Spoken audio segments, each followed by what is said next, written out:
students are gone, but you are still here. And we know how you feel because you are done.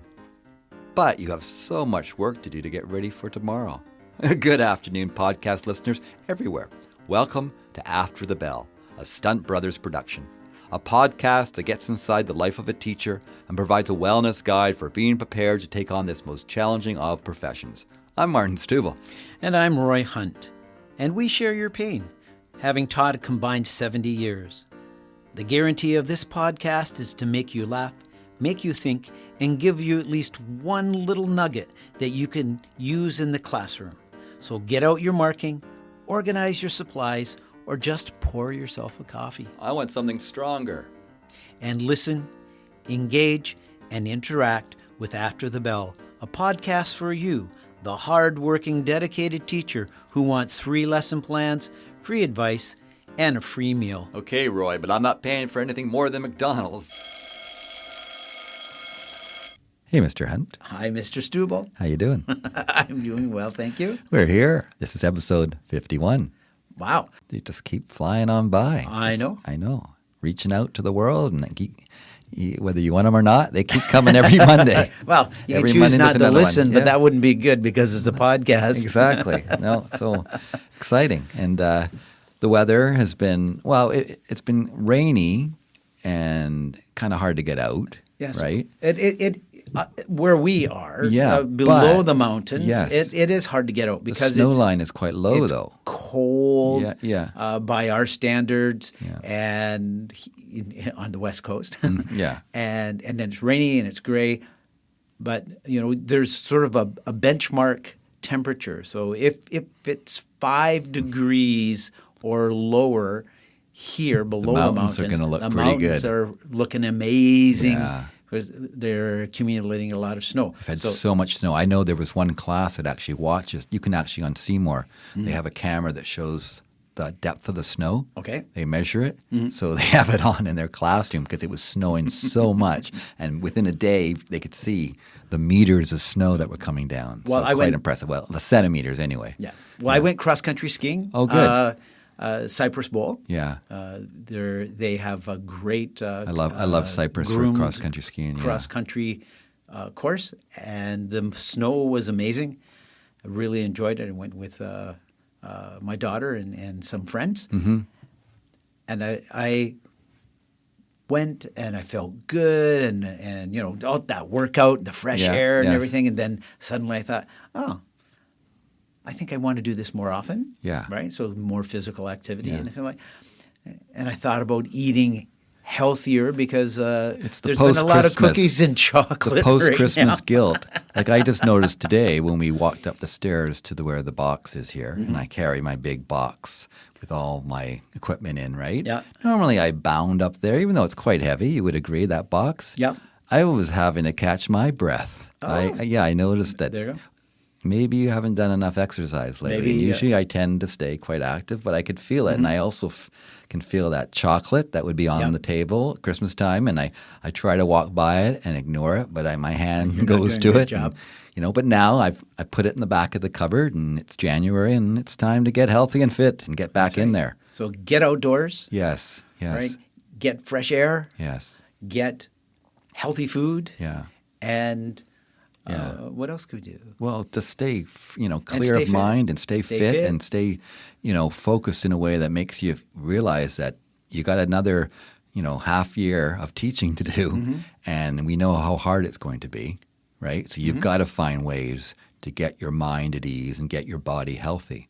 Well, I think we have someone that we could interview on this. We do. We have a field trip. We have another field trip today. It's been 2 field trips in a row. Actually 3. It's been really quite an explosive start to 2026. Woo. And we have someone who embodies all these things, I think. Some people, it's, do as I say, not as I do. Our guest, I think it's do as I do, right? And try to keep up to me. Yeah. and that is a challenge. Talk about someone who's just her whole life has been active. So our guest is Tine Parker, right? Yes. An Olympic sailor, I believe. Yeah, in 1996 she competed in the Atlanta Olympic Games for Canada. She's been a coach. She's healthy and active and has been amazing as an educational leader. Been involved with a few things, right? Right. And in a district, she's in charge of food program. What's the name of that? Healthy. Well, the program, she's vice principal for Healthy Futures, which is kind of the umbrella that looks at physical literacy, healthy eating, outdoor play, right?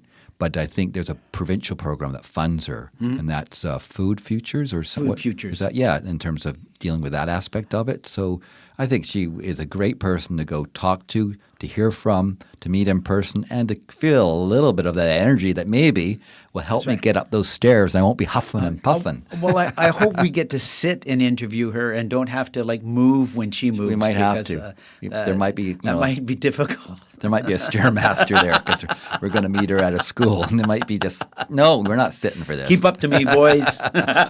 Let's go.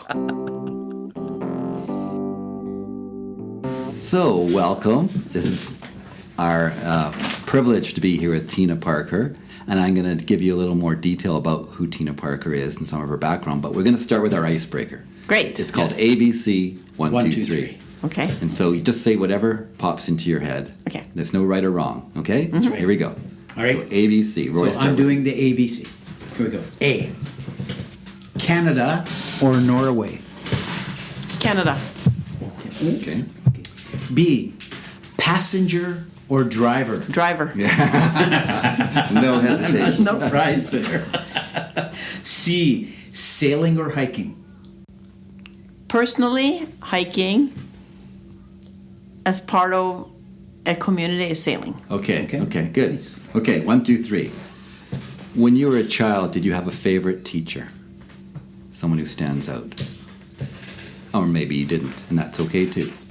I did in high school. Okay, yeah. And can you tell us? Yes. About this teacher? It was a PE teacher, actually. Okay, yeah. And he was always supporting every learner in a way that it was you were allowed to be competitive. Okay. And he supported people that wanted to go further. So he split up the gym class into different pods, so you can play competitive handball or recreational handball or for fun. Okay. And so allowing us to choose. So one day, you might, or in gymnastics, I'm hopeless at gymnastics, so I would do like the absolute intro to gymnastics, while other people would be more advanced, so that we could all develop at our own level within the same classroom or inside the same gym. And I thought, wow, what a really creative way to do it. Yeah. And he was also my mom's first boyfriend. So that was that was interesting. Yeah, that was a long time ago. This was in Norway? Yeah, wow. But I like the way you get to choose, because depending on the sport, you may be at a different entry point. Absolutely, because we're all meet the students where they're at is what he did so well in every single class. But he understood that intuitively. Okay. Yeah. Is there a book that you've read in the last 10 years on any topic that really spoke to you? Yeah, called The Outsider. Okay. It's about actually a Norwegian man who moved to Canada. Okay. And he lived off the grid. He still lives off the grid. Yeah. He's in his late 80s now. And how he used fundamental movement skills and exercise to not age, but worked with nature, in nature. And he lived in a school bus right in the middle of the bush in Vernon. And then just how he... How long did he live like that? He still lives like that. Okay, yeah. Oh, wow. So 30, 40 years. Wow. And like the trauma he faced, he thought he was born during the war, and he was adopted out, so he thought he had a German parent or father, but turned out he didn't. So, he was brought up thinking that he was kind of an unwanted child, but then, it was the trauma. Felt like an outsider then. Yeah, the trauma, an outsider in Canada too. Yeah. And the trauma that he'd faced throughout his upbringings, because he thought he was a German war child, right? But he wasn't. Yeah. Wow. So had he got the truth about his original DNA, his life probably would have been very different. Wow. So the outsider, I'm going to look On the that. outsider. Okay. And number 3, if you had only one piece of music that you could listen to, you don't have to play it over and over again, but there's only one that you have to listen to. Is there a piece that you would choose that speaks to you more than another piece of music? You know, you're on a deserted island and you go, okay, time to play my one piece of music. Is there that one piece? I think it would be a national anthem. Oh, okay. Yeah. Either Canada, Norway, Oh, or wow. something like that. And why? Because it proves a lot about the nation and the pride we have in being from a place. It could be the Squamish anthem too, or but it connects us with where we are and also the traditional remembering the past to bring it forward, so that we can protect what we have, but also go forward with courage and make things better. Yeah, okay. I think we often, like, for a lot of people, like the national anthems only at hockey games. And sometimes it's a shame. Yeah. Because people need to see it, other than students get to see it in assemblies. Yeah. But you get a set different feel to it, and you do have a pride with your sense of place and where you come from. And a lot of the lyrics are really showing who we are, and also where we live. Yeah. And I don't think we appreciate where we live to the degree that we should or need to do. Yeah. Well, thank you. And I'd like to welcome Tine Parker to our podcast. It's just wonderful to have you on. You've had many roles. I know you go back. You were an Olympic athlete and a sailing coach. You've TOC'd in North Vancouver for a long time, right? And then became a grade 5, 6 kind of teacher at various schools, and then got into administration. I think you were the vice principal at Cleveland, and then got into district-based administration to me, an eclectic group of programs you ran and got involved in. So physical literacy, right? Outdoor ed, and now it's the healthy future. So Yes. Wow. So it's great to have someone on with this breadth of knowledge about so many things that in many ways probably have some unifying feature, I think. Yeah. So can we go back to your Olympic athlete times and your coaching times and maybe the journey that kind of shaped Tine Parker and to going from that, and I know you were in the Olympics in 1996 in Atlanta, so That's all right. that to today? Sure. Is there some things you could share with us? Sure. So I grew up in Norway, and we have a cabin on an island, and we spent 8 weeks there in the summertime without many friends on the island. So my parents got me a little sailboat so I could sail to visit friends or make more friends, and then I had to bring my brother with me because he's 2 years younger, but we fought the whole time in the boat. So then the following year, my parents got him a little boat, and then we started racing. But I was always into coaching or helping others. So when I was 12, I was sailing myself, but I was starting to teach the neighbors' kids because they were 6 years old and 5 and stuff.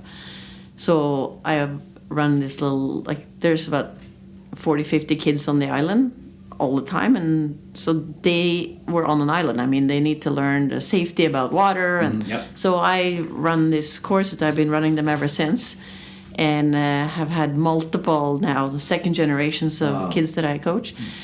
And I started competing when I was in Norway. You're not allowed to compete till you're 13 in any sport, which I think is a very healthy way because it becomes a much more focus on physical literacy in I did every sport under the sun,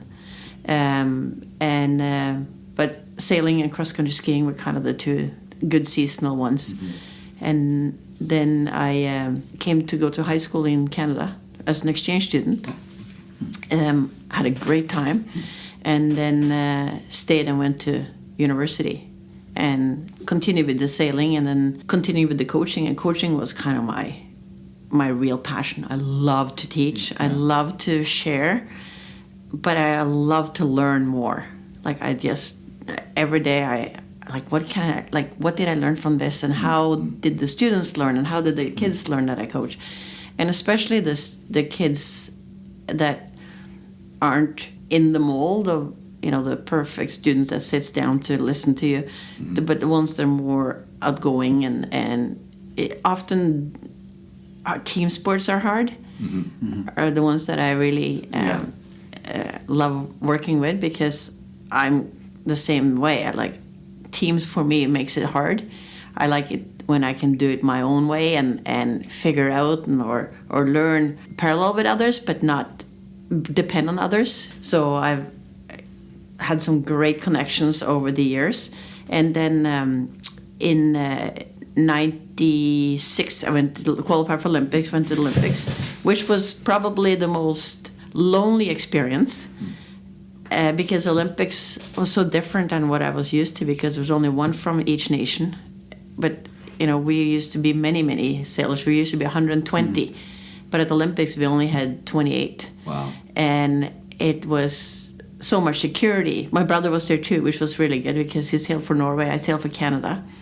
And so at least I had some family there, but I'd never been to a place where you had to check in, check out. And that was the year that a bomb went off. Yeah, right? a bomb. Yeah, we were not there because we were in Savannah, because okay. I was in Atlanta, but we were close. Yeah. But, the experience of the opening ceremonies and seeing all that hard work that people have put in, and just the celebration of athleticism, but also, I was at the closing ceremony, I was talking to a guy from Seychelles. And what sport he was doing. He was doing the marathon. And he lived on an island that was a mile long. And because marathon is one of those sports where every country can have participants, and he wanted to go to the Olympics, so he had to figure out something that he could do, that he could qualify for. And so this 1 mile long island, only his family lived on his island. So he would run lap after lap after lap after lap after lap, and see the same ant over and over and over again. That was his training. Yeah. And he had really never left the island. He got beaten by, an hour or 2 or 3, whatever. But he was, he said that when he was running, the cheering on was just so unbelievable. He got more, celebration. He probably got what he got out of that, right? Yeah. And I think that was, it wasn't the Olympics that was the big deal. It was the journey. It was all the friends I made, and all the relationships that I developed, and all the places I have seen. Also, the ups and downs, any sport, any activity, anything you do, playing the piano, whatever. There's always speed bumps, I call it. And so you can choose to go over the speed bump and learn something from the other side, or you can just give up and say that speed bump is too big. And of course, there's a lot of speed bumps on the way. Yeah. And I think that is part of what, I want to also... no one's going to be there if they haven't gone over some speed bumps, right? Exactly. Yes. If they hit one and then said, I can't do this. Because you're not going to win it all. Right? No. Yeah. And that's, very similar to teaching and learning. Yeah. As we learn every day. We have speed bumps all the time. And when we're out in the forest and working with the kids, We the tell students, that to kids all the time, too, right? if you fell down and you hurt yourself, or is that a major issue, or is it a small issue? Yeah. And then, it's a speed bump, and maybe next time we step a little bit further or whatever. So we learn from that. The more speed bumps you hit, the more resilient you become. Oh, I've fallen down like that before. I'm good. Yeah. Right? Now, so it's a learning curve. Yeah. After Christmas, I'm doing 2 sessions at a school about how to fall. To grade 6, 7s. How do you fall? So that, I did a 2-week seminar at one school about jumping. And part of it was that the students didn't want to jump far or high because they're afraid of falling. So then I did this session, a whole session on just falling. Yeah. After that, they were jumping off everything because they were so comfortable. Yes. They've done studies, the biggest downfall of some of these safe playgrounds we have is that kids don't learn how to fall. That's The right. old-fashioned playground, you might fall and hurt yourself, and you learn from that. It's And called you- risky you play. And you actually get less hurt, Yeah. right? Yeah. Risky play is so important. And part of this is education of the parents, because risky play, is still safe as long as you communicate with the student, have you done this before?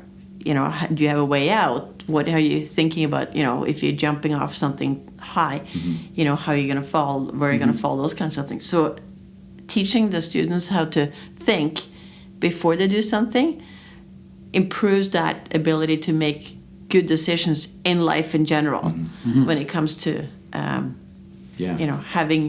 having been those inquiry-based questions. Yeah. There's something you said earlier that really tweaked my interest. It was just about you saying that in Norway there's no competitive sports until 13. Yeah. And And yet Norway can compete just fine, right? So it shows you. Sometimes you hear, oh, we got to get our kids in, there's no competition in elementary sometimes. People complain about that. But I like the way you said that it actually leads to kids trying different things. Because I worry about kids getting pigeonholed into a sport really young, like 5, and they're in hockey, and that's it. And that's all they do.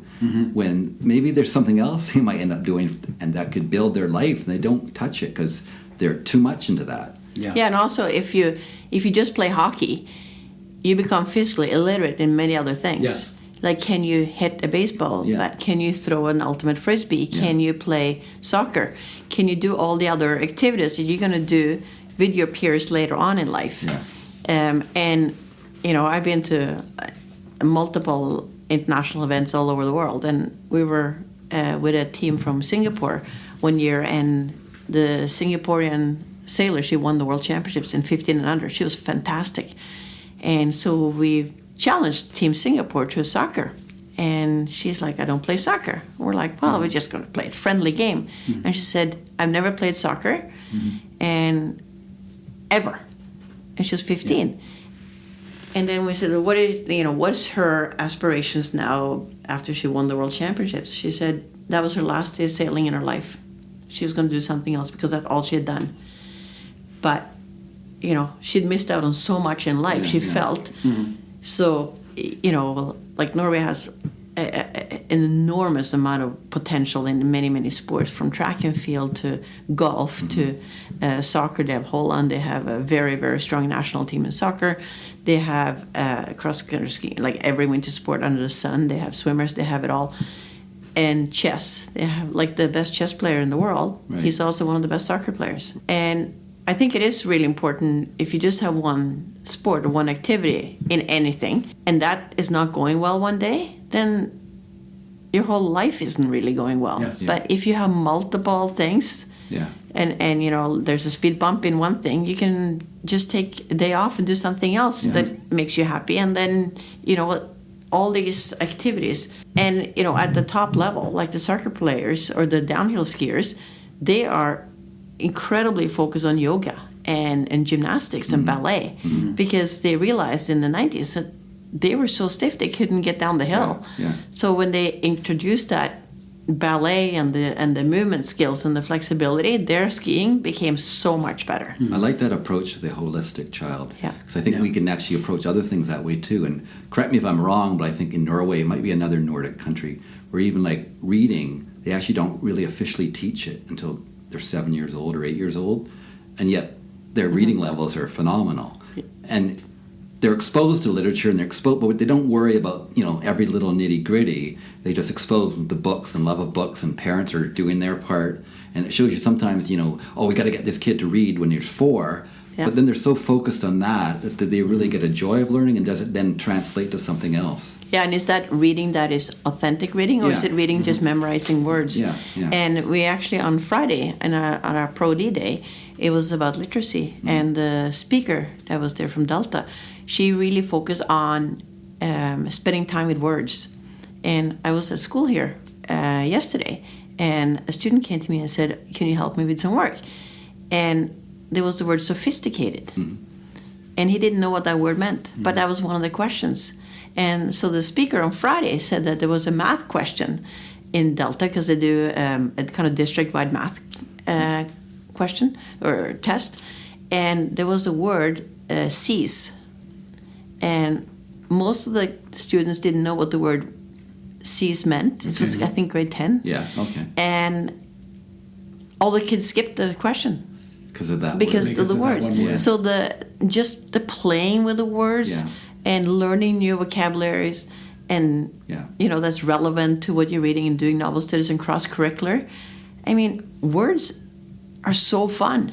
Learning new words, and she was giving us words that none of us had heard before, but it was super, super interesting. That the literacy piece can be taught in so many ways. It can be taught outside. It can be taught inside. It can be taught in every subject area. There's literacy, and of course numeracy. So let's break it down then. We'll look at the outdoor ed. and then we could talk about physical literacy. Yeah. And then maybe you could tell us a bit about the healthy futures. Is it healthy futures? Healthy futures. Okay. So I know at Highlands you would take your class out for the entire day every Wednesday. Mm-hmm. I tried it. I would go out for 2 hours on one day, but I've never got the whole day. So what was that experience like? Why don't we start with that? Because that's, I think when I first saw the video, I watched the video a few years ago of you with your class, and that kind of inspired me when I was at Mont Royal, where I did all my math outside on Wednesdays for an hour. But it's kind of watching that got me going. So tell me about that. Yeah. So that was in the COVID year, and I had been part of the push from North Van School District supporting us in outdoor learning. Mm-hmm. That was like 5-6 years of that. Yeah. I started at Eastview once a month and took 2 or 3 classes out, and we did, learning through the seasons, seeing seasonal change, erosion, topics that we were doing in class. Mm-hmm. We would take outside and focus on that, and that was a one-day kind of thing. And then I got to Highlands. It was during COVID, and so we were in our pod. I'm like, you know what? I'm going to take this a step further. Mm. And outdoor learning was kind of very popular in 2020 and 2021. And I said, okay, let's see how it goes. And the first day, we walked about 6 kilometers. It was a slug. The kids were tired, and it was a long walk. At the end of the year, we had done about 35 full days, from 8:45 to 3.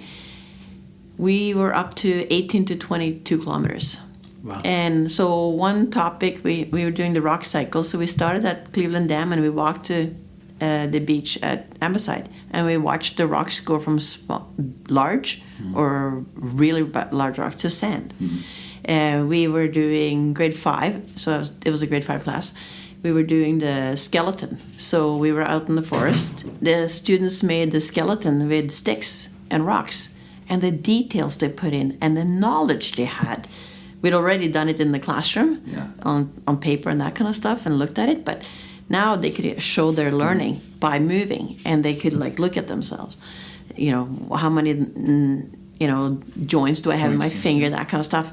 We walked over to West Van, and we tested the salmon berries, the 3 different colors, orange, yellow, and dark purple, and tasted the difference and preference. And then we kind of connected that to peppers. Like, there's different colors of peppers. Mm-hmm. Why the different tastes? Why, we saw an owl, and we saw that owl for 20 minutes just watching it.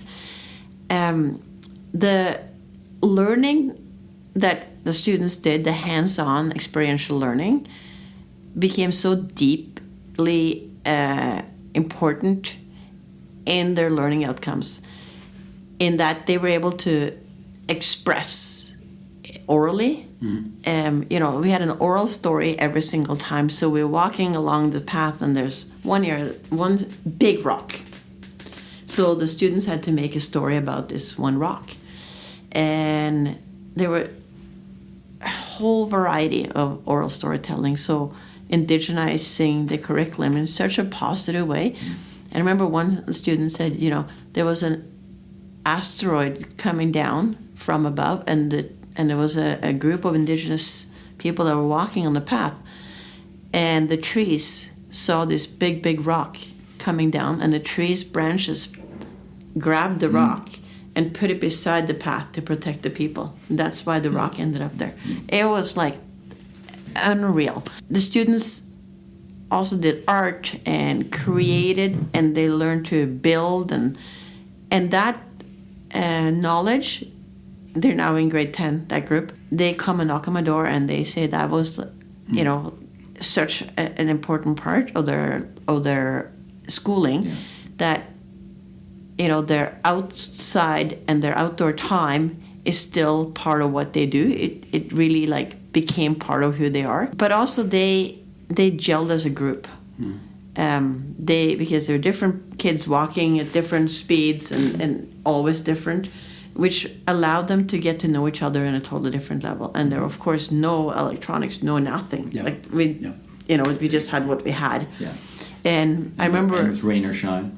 Well, yeah, I chose the day of the week that was kind of the sunnier. Yeah. But I remember we were at Ambleside, and we were doing simple machines. And the students made a seesaw. and then they would measure how many kids they could have on one versus the other side, and then how long the seesaw should be. All those kinds of things. It was totally authentic learning. Like we'd never talked about it. We did a lot of novel studies. It was built around novels. And we did a novel called Racing Home, and it was about a pioneer family coming to Canada, to Saskatchewan, and about a 10-year-old boy. It's exactly the same age as the students. And he had to, of course, create his own toys. So we created toys out of nature, with chestnuts, with sticks, and we created a whole farm, and we did all kinds of things in nature. So, now the students saw the opportunities to embrace nature and bringing that with them in their further life in general. So if a teacher wanted to do some outdoor practices, how would you suggest they start? I would suggest they start by taking the students out into the school grounds, but not on the playground, but in the school ground, because you don't need a lot of area to start really looking at how does the plant feed itself? How does it start to grow? Are the roots the same as the branches? If you take a tree upside down, does it look the same? Yeah. Is it, will it grow? Changes of nature, changes of seasons. What does a seed look like inside? Just taking Gary Cotter is an example of a very strong outside kind of teacher, and he took the kids on a bus to the end station. They walked back, frequently. Yeah. Just where do we live? And I think that's so important that kids know where they live. Just start walking, and you don't have to go far. I was at Upper Lynn last week, and we didn't even make it out of the school grounds. And we had so much fun. We had so much learning. We talked about different shades of green and fungi and how it grows and why it grows and how they grow together and all those kinds of things. And it was a 2-hour session. We hadn't even left the school ground. We're so blessed in North Van. The Mount Royal grounds here are phenomenal. Upper Lynn, so many schools they're on a forest for most of them, right? So you actually could spend your life outside and not have to go to a park or somewhere else. But even Queen Mary, there's there's trees there. Yeah. We just walked over to Mahone Park. I've been doing this now for 3 weeks, and the growth I've seen among the students. We did we saw some maple trees, and the different colors of red. This was in October. And why the bigger leaves were darker red and the smaller leaves were lighter red. And coming up with a hypothesis and just discussing that was just phenomenal learning. And you could open up a textbook and it would not be that real, right? That's right. Textbooks have their place, for sure, but it means something to them. Yeah. They will not forget that. And the students that, sitting is challenging, they just thrive. And it's good for them all. Yeah. And some of them, just touching a tree, the bark. Why does bark crack diagonally versus vertically? Yeah. What's the difference? Why is it like that? Why is some bark thin and some thick? What are the benefits? What are the disadvantages? Yeah. Are there things you feel you need to establish with the class the first time you go out? Because for some teachers it's daunting. Even though I found over time behavioral problems that maybe exist in the classroom don't happen outside. But are there things you go, okay, the first time because for a lot of kids it's just like, we're out. Yeah. And it's to them just chaos time, right? Yeah. How do you make it as a learning environment that's successful? I think it's super important to differentiate between recess time and learning time. So, we're going outside. It's not recess time. It is learning time. And this is my classroom outside. And the same rules exist. When I say listen, we listen. When I say stop, we stop. But it's also allowing the students to be part of the learning, asking inquiry-based questions, which is IB is really, really good at, of course.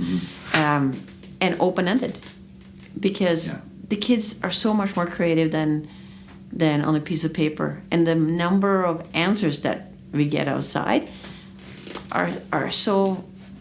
There's so many wonderful answers because the kids get more and more ideas as they see. Yeah.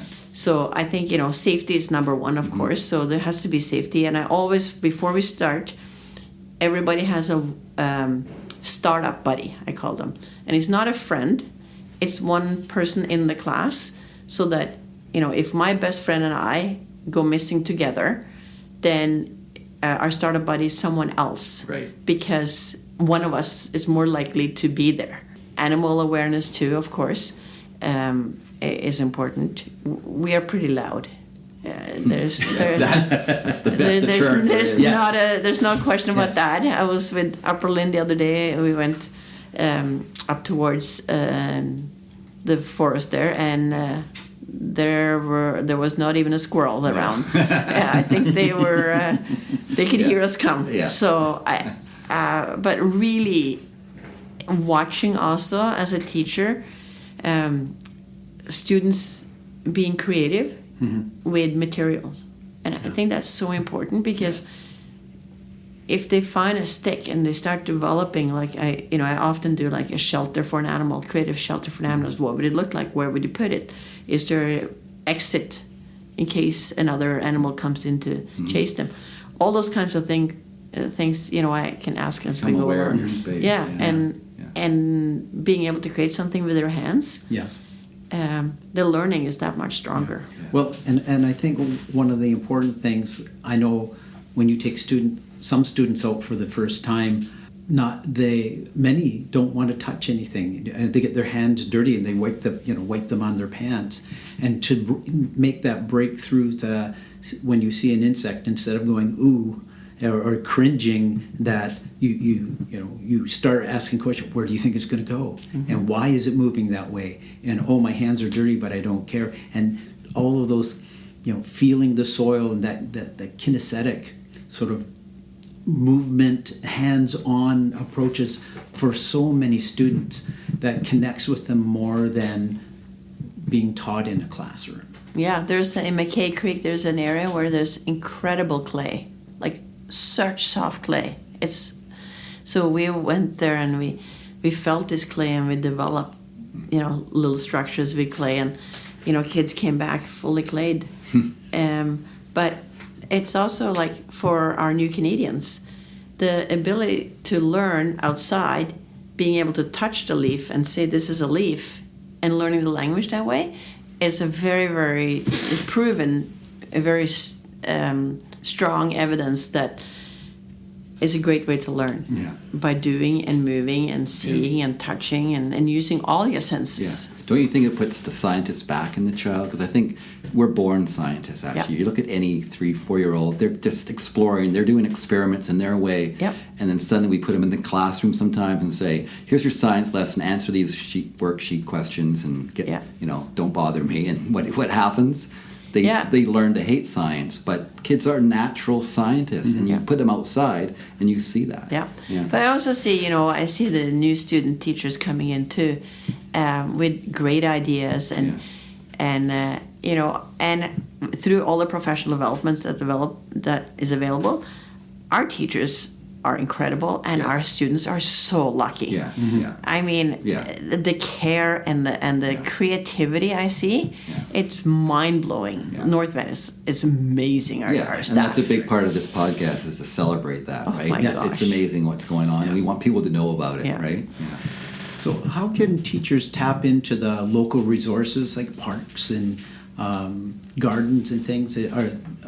How would they be able to find those things? So there are great resources. There's something called the 100-meter forest, and there's a Dr. Sini at UBC. She's kind of a guru outdoor learning. We also do a lot of professional development where I go around and work with teachers as peer teaching. We teach together and we learn from one another with the class, and that's a good way. And Surrey Parks is probably the best teaching resource. It's free online, and it has incredible lesson plans for going outside with resources available. You can just print off. It's free. So there's very local ones. But just, I think the most important thing as a teacher myself, I would always walk the path prior. So, I would start at Highlands and go for, a while and just find new routes. I remember we walked on the road, and then we got to this bush that had little purple berries. And I squeezed one, and it looked exactly like a cell, like with a membrane and everything. So when we got to that, I said, okay, we were learning about cells because it was grade 5 science.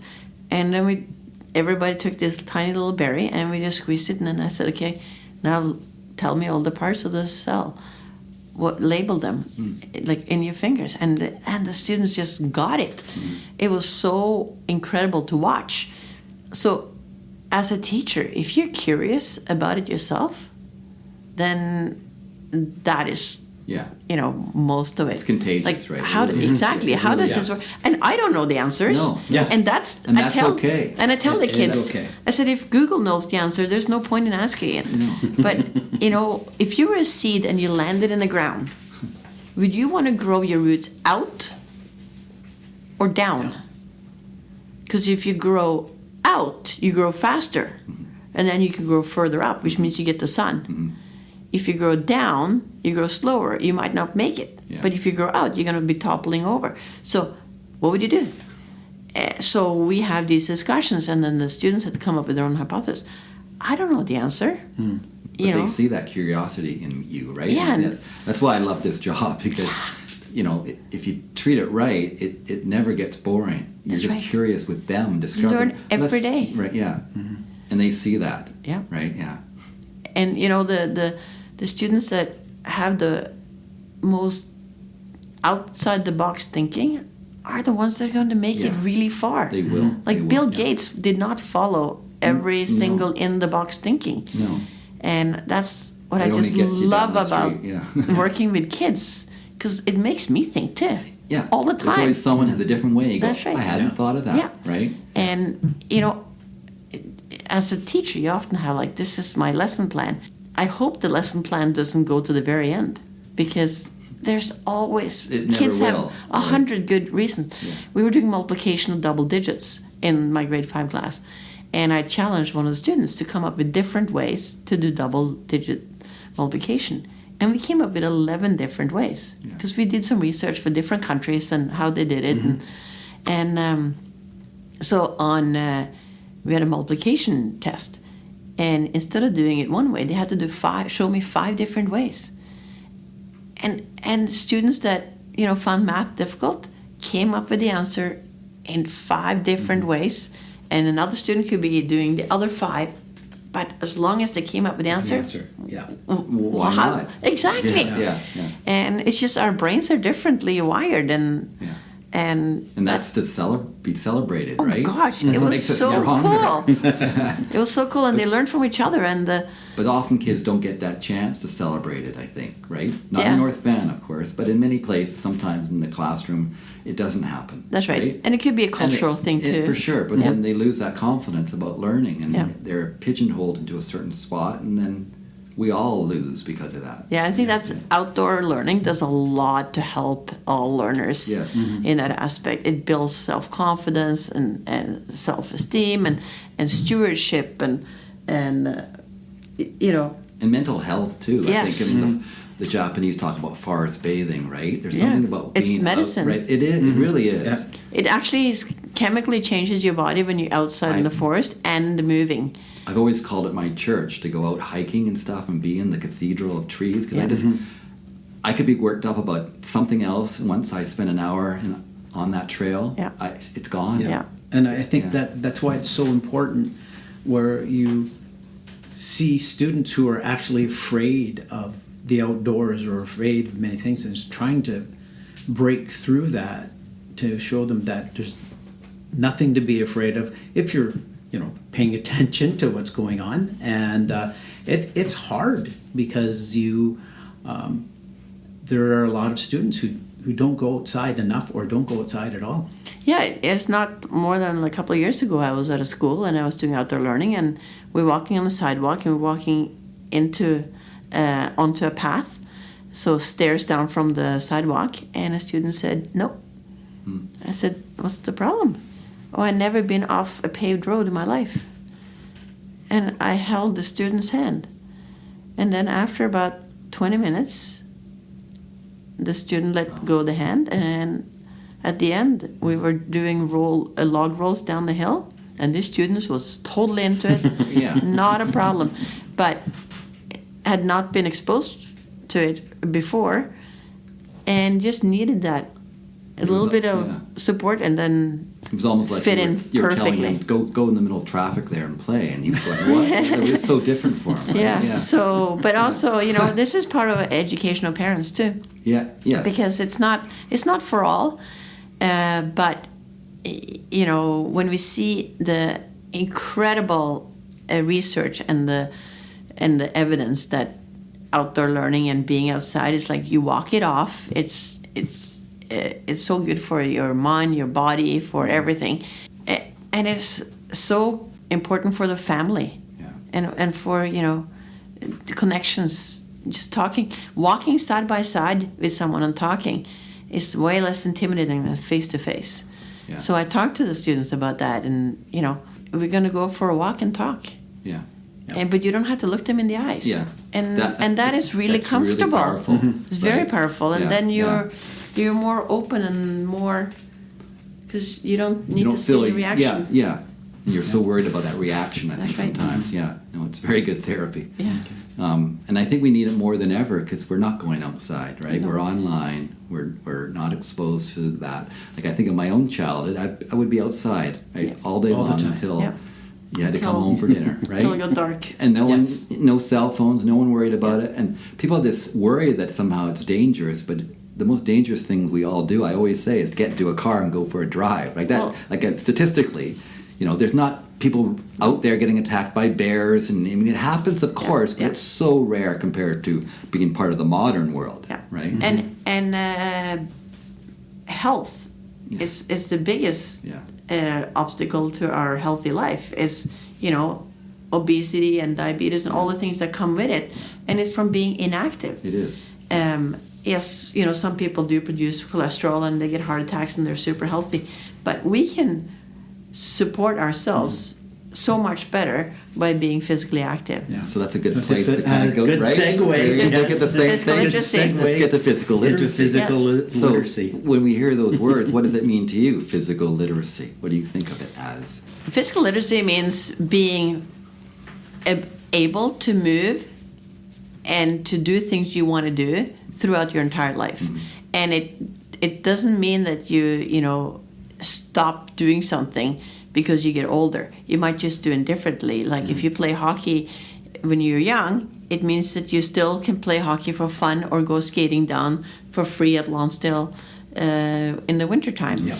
It could be passing a frisbee at the beach or going for a hike or swimming. Being physically active and doing things, because doing things is a really fun way to engage with friends. Mm-hmm. So, I have a walking group on Monday nights. We meet, there's 10 teachers of us in the group, and we go for a hike for an hour and a half. Yeah. And just to walk and talk. And yes, we walk, a little bit faster than we would alone. But it's so engaging.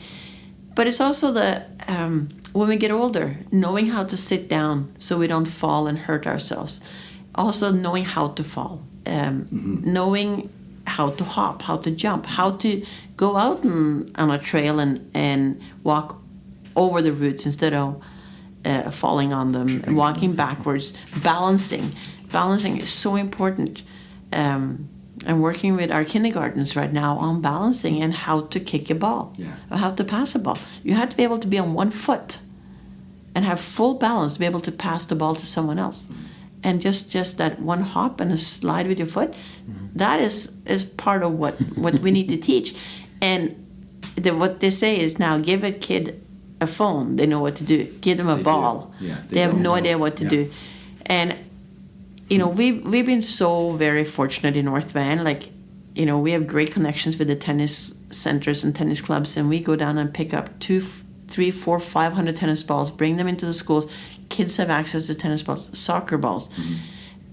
Call up North Van Football Club, and I said, when I came here, we didn't have a lot of soccer balls. They gave us 40 soccer balls, and now we're able to teach soccer in the gym. And, passing, because then kids have something to do during recess that's productive. They know how to do it. They know how to pass. And then they take that and then they can play it after school with their friends at the school. They stay after school and they play more. And connecting with community through being physical literate is so important, because like I have an 83-year-old aunt who lives here, and she goes to the rec center for fitness classes in the mornings. And she's now a widow.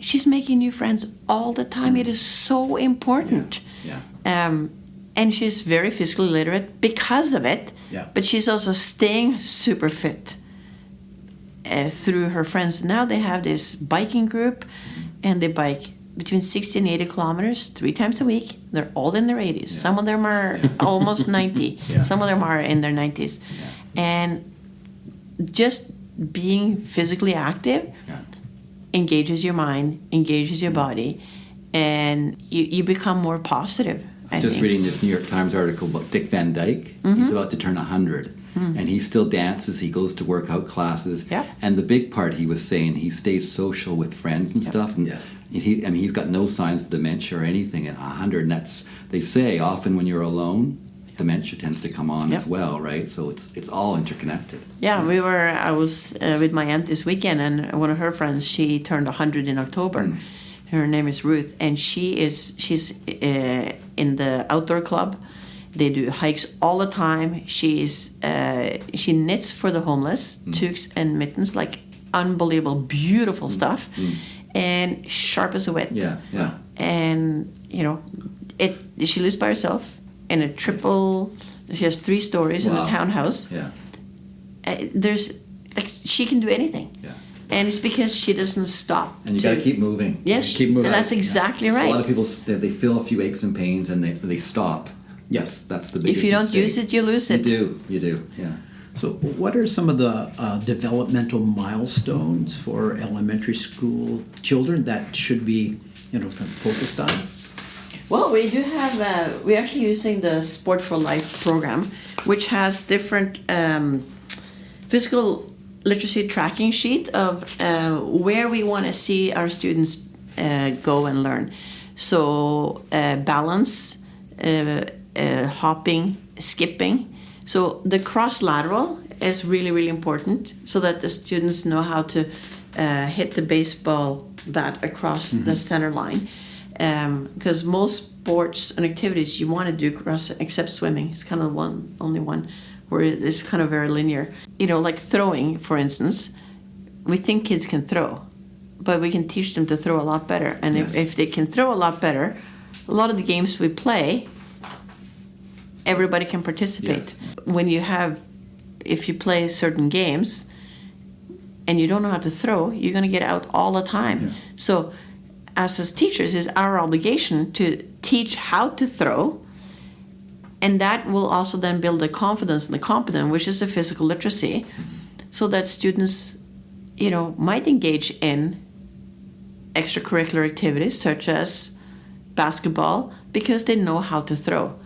So we need to teach them, and we have the best opportunity because we have a captive audience. We have them all. We have all the students. So if we teach structure in our fundamental movement skills from kindergarten or actually Strong Start all the way through grade 12 or whenever they, grade 10, which is mandatory PE, right. But after that too, our students get so much more out of life when it comes to being physically active. Cleveland Elementary, they take their 6-7s up Gross Grind on the last Thursday in September. That is really cool. Yeah. A lot of kids don't even know it exists. It's hard work. I always tell her, I did that when I was at Dorothy Lyons. I took my class up there. Luckily, I had an EA because I was at the front and the poor EA was at the back. So this one kid and we did it in like 55 minutes. the poor EA, the slowest, 2 hours. Yeah. You know, but they were so proud of themselves that there was And, a couple people that were at the end. You know, it wasn't a race, right? No. But it was just so amazing to get that class up there. Yeah. Yeah. And it's that personal celebration when you get up there. Yeah. You know, when this year we had a kid that did it in 38 minutes. He was just flying up the hill. Yeah. And then we had kids that were, but everybody made it. Yeah. And one group, we had to slow down because there was a deer right on the trail. And we couldn't move. So, you know, we lost a minute or two. But that was worth it. That was worth, like, you know, teachable it's moment. Right? Exactly. Yeah. So it's all of those local events that we have. You don't even have to go far. You can just walk down. Like right now, elementary schools, we can take the kids on the bus for free. Yeah. We can bus them and we can go skating at Yeah. Lonsdale. Yeah. Doesn't cost anything. Yeah. Like, it is unreal. We are so lucky. Yeah. So then, is there a difficulty in the way that we compartmentalize our physical activity days? Like, for example, we have 30 minutes for gym and we're done. And the frequency of those 30 minutes, depending on the size of your school, could be twice a week. Are we being fair to our students when we just have those smaller segments of time? I know in elementary schools we're limited, but there's oftentimes, I've always felt that if I had an hour instead of half an hour. Well, I think teachers are becoming very, very creative in expanding that, but also doing cross-curricular, you know, because some teachers feel like, you know, I have to cover so much in everything else, I don't have time for this.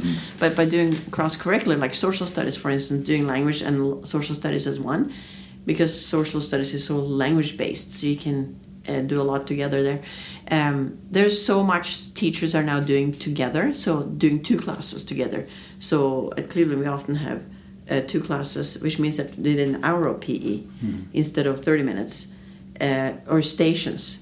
Highlands got really good setup of stations on Thursdays, so you know they have 2 classes at a time, which allows more PE time, but also doing things outside and in the classroom. And if you've also been to some schools, we have it's called "Don't Jump in the Hallway." There's stickers down the hallways On the floor. and the floors, Yeah. and so you know kids becoming physically literate while they go to the bathroom or going out for recess. And then many classrooms also have physical literacy stations set up. So at some schools, multiple times a day, or some classrooms, they do next station, 4 kids at each station, and the kids might do 1 station that session or 4, depending on how much time they have.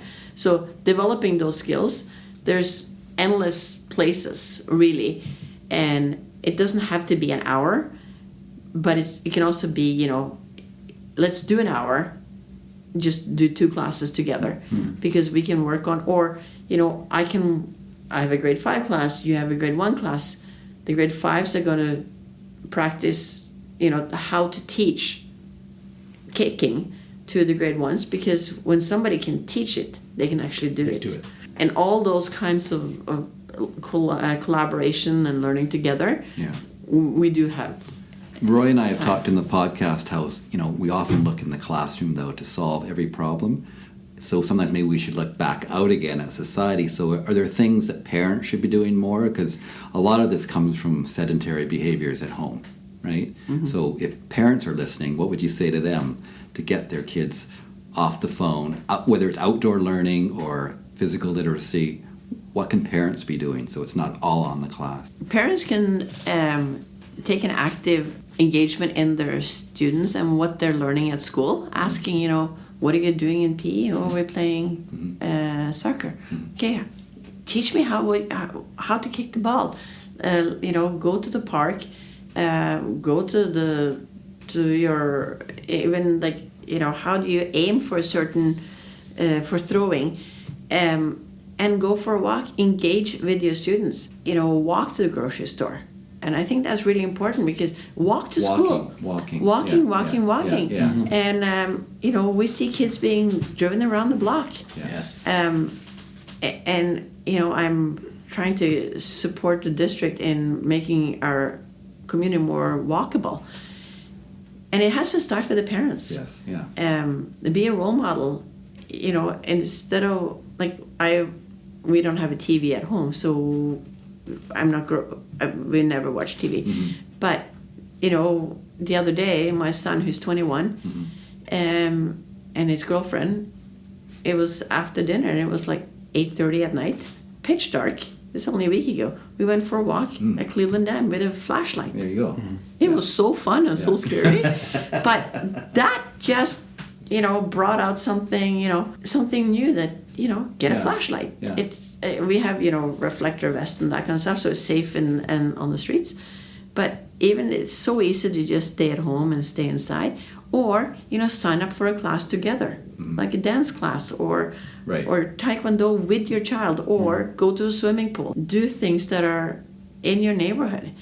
In the summertime, there's a brand new water park that's been developed. The old Delbrook School used to be. Yeah. It's going to be absolutely... Oh, that's coming. It's coming. Oh, wow. It's almost open. Okay. Like they were close to opening it in September. Fantastic. And it's an enormously beautiful park. Yeah. Bridgman Park. I mean, go to the park, play with your kids, but don't bring your phone. Like, play with your kids. Go down the slide with your kids. Climb. Monkey bars are so hard for adults. If the kids could teach their parents how to use the monkey bars. So the parents need to engage and, walk the walk and talk the talk.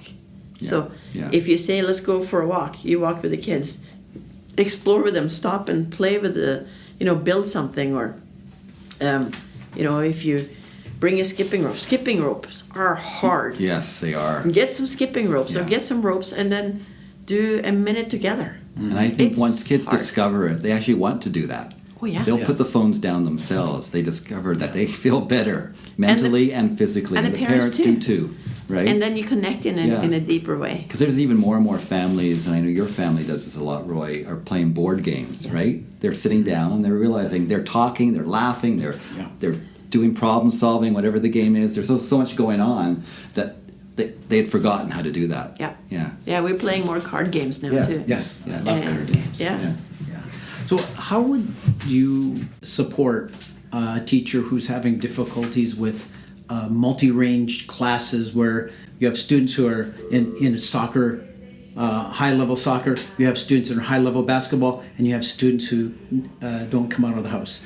So how do you organize a gym class so that everybody's able to participate at their level? That's a really good question, and one of the ways that I find it works quite well is that, I'm just doing kicking skills and ball skills with a class here.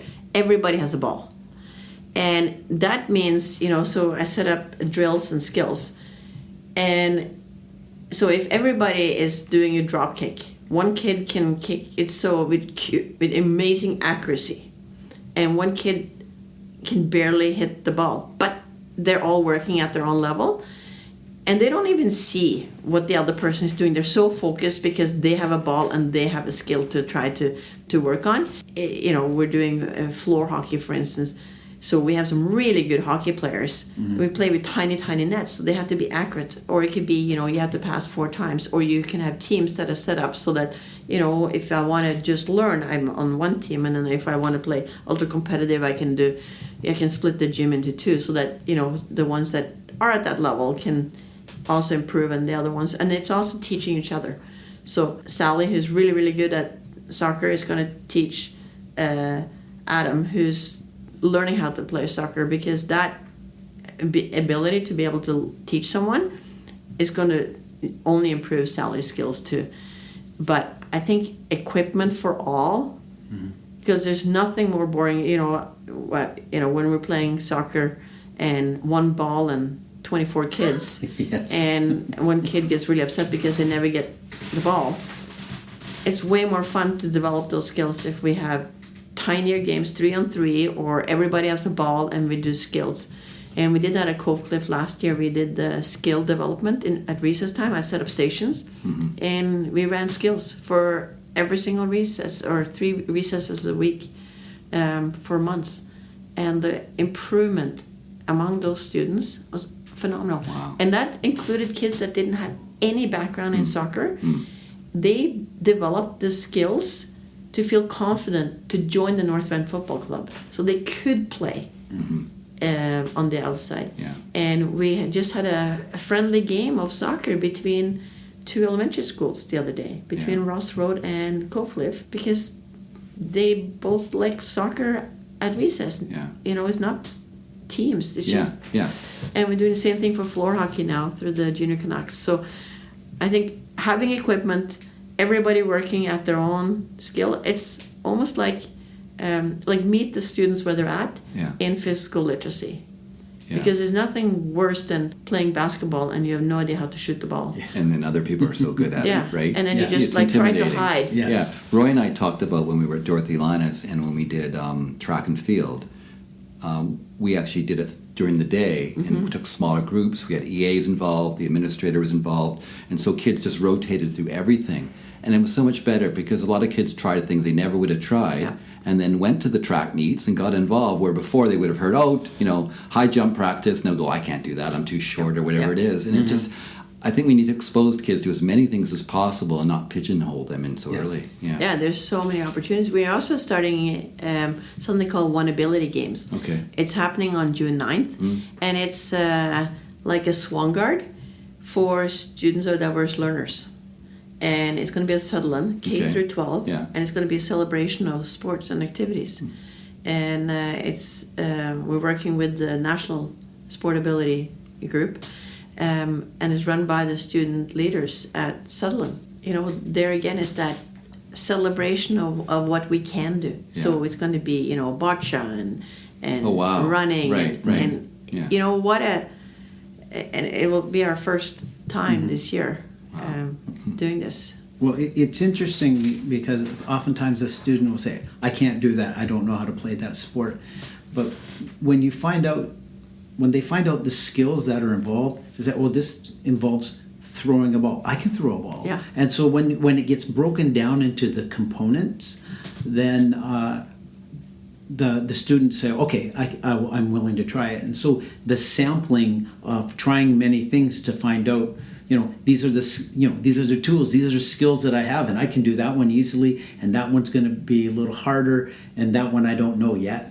But it's exposure, and I think that's as teachers and as educators, trying to provide as many opportunities to have a taster, so to speak. Yeah, and I think less focus on the game and more on the skill. So,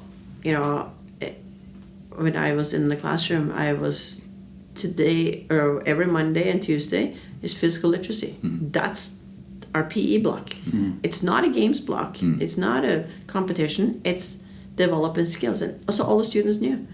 And that allowed us to focus on getting better instead of proving how good we were. Yes. Right. And so the students could, lower their shoulders a bit and say, you know what, today we're working on, target shooting. Yeah. That's our focus. And I don't care if I'm really good at it. I'm just going to get a little better. Or I've never done it before. I'm going to see how it goes. Or it could be shot put. It could be whatever it is. So all those, allowing students to grow and develop without feeling the pressure. Because as soon as you get into a competition or a test, it's when things start to fall apart. Yes. I remember when I took a class curling and it just evened the playing field because those kids that maybe were so good at certain sports weren't as good at that, and those who had trouble with other things were really good at this. And it's important to give kids that chance and not just say you're going to do basketball with the class and you expect everyone to be at a certain level. Yeah. So the other hat, the current hat you're wearing, is Healthy Futures. Number 3. Yeah. Right? Roy and I were happy when we saw a picture a Colby Man posted you out doing with your truck, I guess. In your truck. So that's Yes. when The food. we realized, because we had just done an episode with Backpack Buddies, which does a lot on food insecurity. So tell us about Healthy Futures. So Health Future is the kind of the overall umbrella of physical literacy, outdoor learning, but also a major part of course is the Feeding Futures. I see. And the provincial and federal government have put in funding into making sure that students have access to food, especially the ones that need it the most, healthy, local, fresh food at school. So in North Van, we took an approach and we're in our third year now, in that we're going to have fruit and vegetables available to students in all schools and all programs once during the week. So we have a fruit and vegetable program delivery. We also have breakfast in the high schools free of charge, and there's also food for targeted students.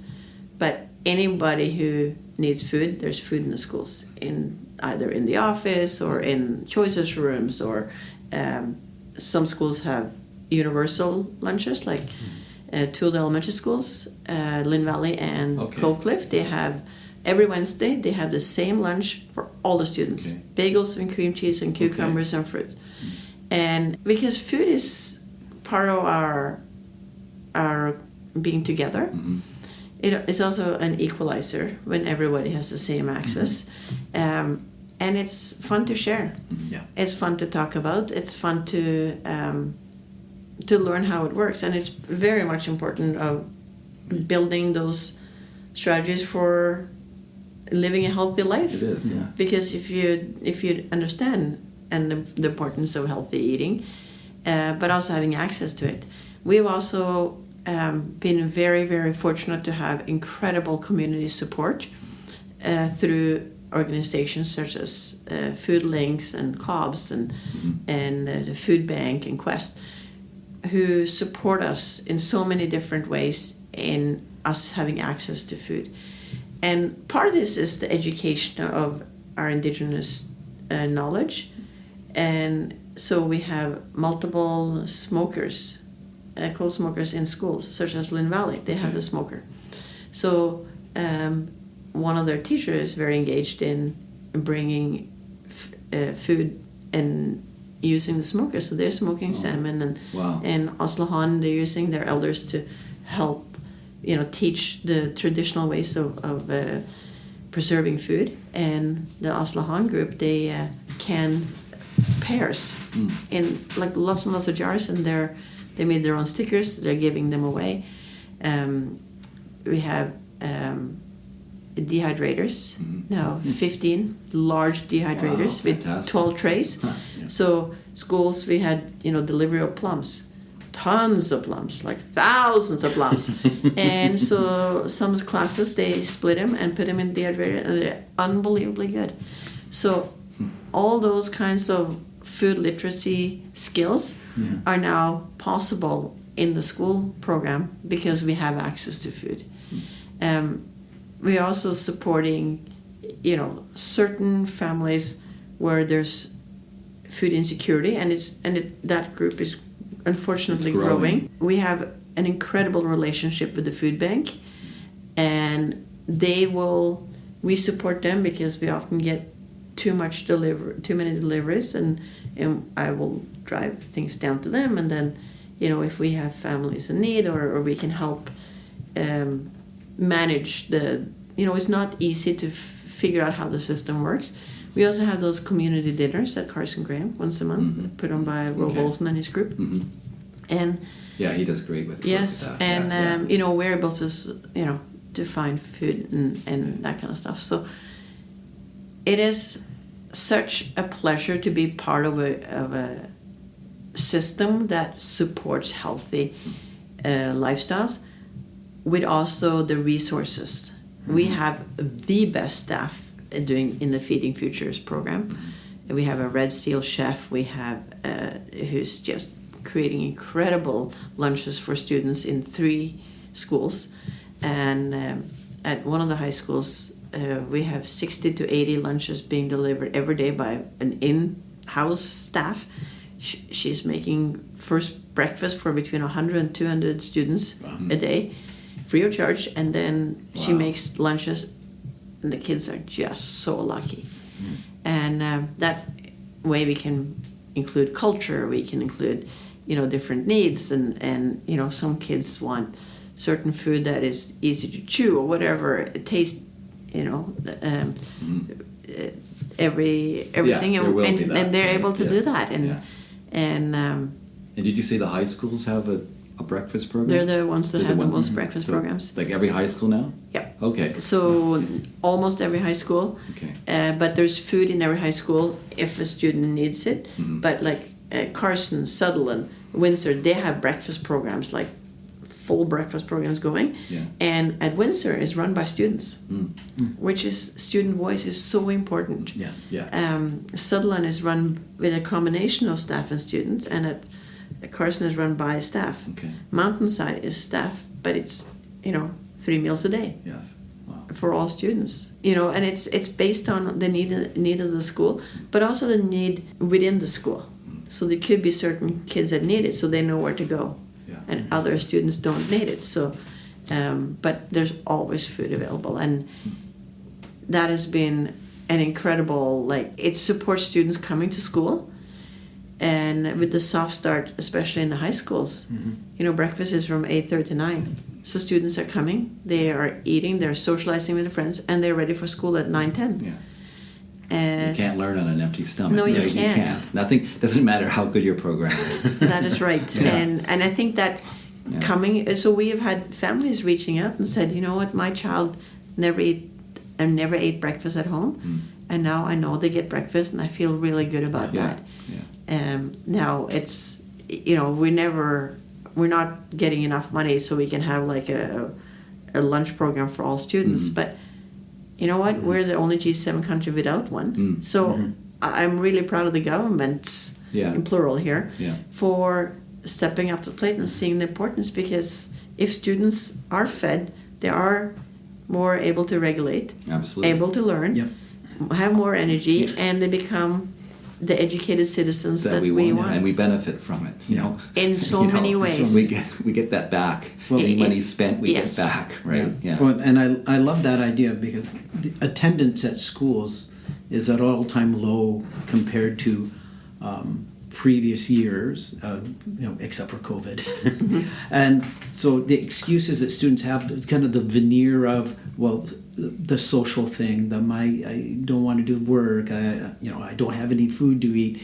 So just the ability of these food programs to take one layer off, so that the chances that a child will have fewer excuses not to go to school. So I know that I'm going to get a good breakfast. I know that in that breakfast I made some connections with people socially.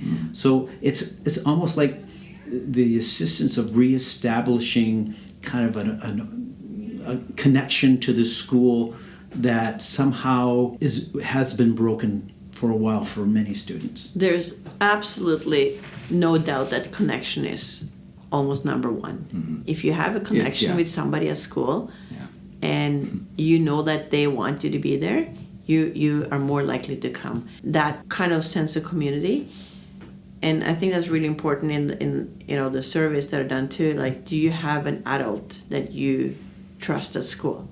How can we make sure that every student has at least one, they should have more, somebody they can go to, and that will, and part of that is food. It is. It is. Come and have lunch with us, or come and have breakfast in the morning. Yeah. And I just see the joy in and it's also for staff. Like staff has food insecurities, so staff can go and grab a bagel, and it's important for students to see that it's for all. It's for it's not about food insecurity. It's about sharing something, starting the day off right, and having a chit chat with somebody who's also in the lineup for breakfast. Well, thank you, Tina. Yes. This You're has been so wonderful. And all these things you're involved in, they're very foundational, I think, to kind of building a healthy, happy adult. And we really appreciate everything you do for North Van, and we just have been so happy to have you come on our podcast. Yes, thank you so much. Thank you for raising these important questions. And you know what? We couldn't do this without the support of this community. It takes everyone, right? Yeah. And I mean, everyone at North Van School District, they work so hard. And, I just see the effort that people put in. Yeah. And that's why our kids are so lucky. And, the ability is to make sure that each child is taken care of. Yeah, absolutely. Thank you. Thank you.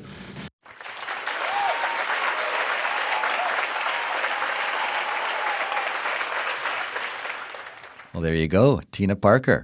I'm tired. That was a lot of amazing stuff. She but packs I feel a like lot. I think we've done a marathon in that. Yes. That was great. She packs a lot in a day. And we got to sit down. We didn't Yes, have to get on that the was good. Stairmaster.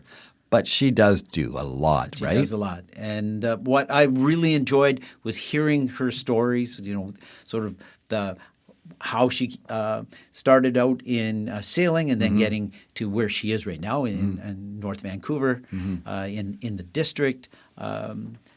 It warms my heart knowing that there's someone out there just really promoting healthy futures as a Healthy Futures program, which is eating properly, so Absolutely. getting food to our students in North Vancouver, encouraging people to be out there and moving in the fresh air and developing that physical literacy. And the physical that's literacy. so vital right? nowadays.